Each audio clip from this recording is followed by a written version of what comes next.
Welcome back. Well, a newbie politician, a world-famous journalist, and an online troll. These are just a few of the storylines and characters in a new debut novel from a local author. Maggie Smith wrote this book. It's called Truth and Other Lies. And we are thrilled to welcome Maggie to the Morning Blend. Hi, Maggie. Hi, how are you doing? I'm doing great. Thank you for joining us. I love this. I think it's such an interesting book. There's so many little intricate relationships in here. So first and foremost, just kind of break down a little bit about the story behind this book.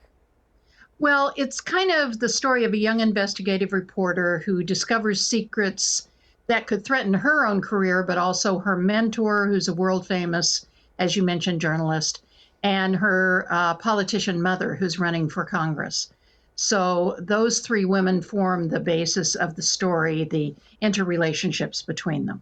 It's so interesting, and that's the entire point behind some of this, is these intricate and complex female relationships in our lives, right? And I think Exactly. this is something that we as women all talk about with our friends, or we've experienced in life, is where one woman can be your best friend, they can become your frenemy, there can be all these different types of different mother-daughter relationships.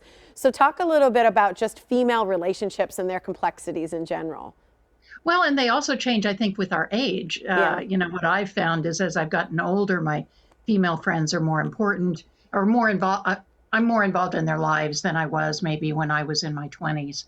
So, yeah, it is very much in flux all the time with females. And I think, yeah, they can become your best friends, and then something sets them off, and now you have a riff and it has to be repaired. And so it's a complicated relationship, and it's a family that you've chosen as opposed to one that you're born into, where it sometimes feels like, well, you can't get rid of that family, but friends can come and go. And also just we're a pretty fluid population, so we move around. So sometimes it's just, you move to a different state, or you're in a different country or something. So you're not close anymore from that standpoint.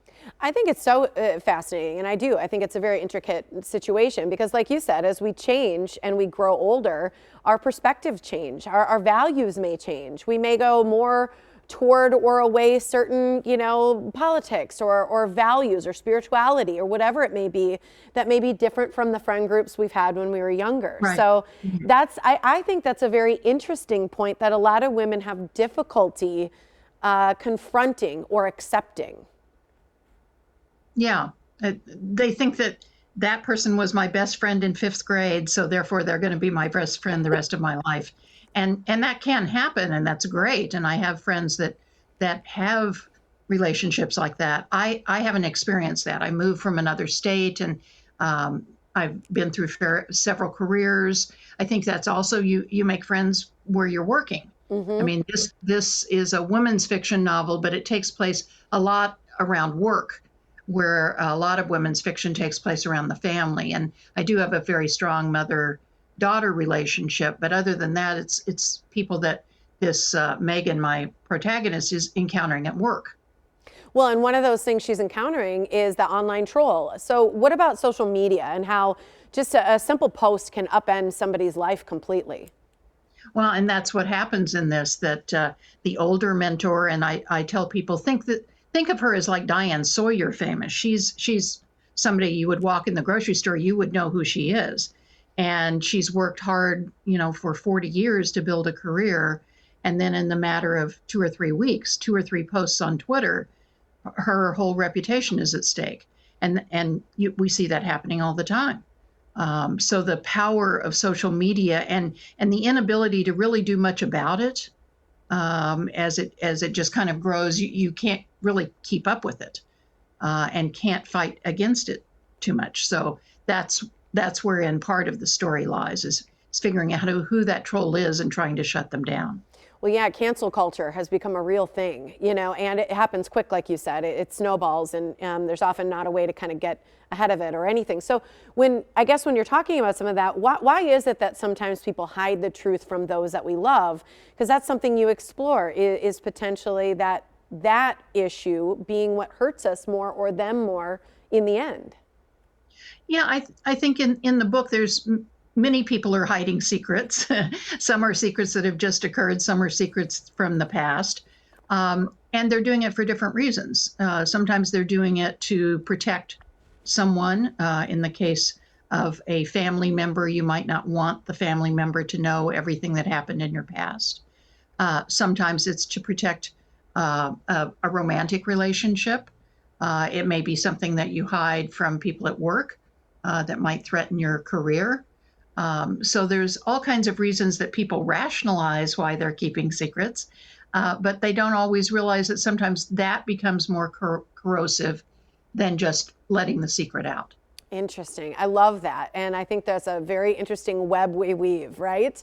I love this part of you. Is it true that because I know your past was really in art and that's what you were doing for a long time. You sold your business and you took a class on writing. Because I think so many people are fascinated for how somebody becomes a writer if that wasn't their entire life mission or goal.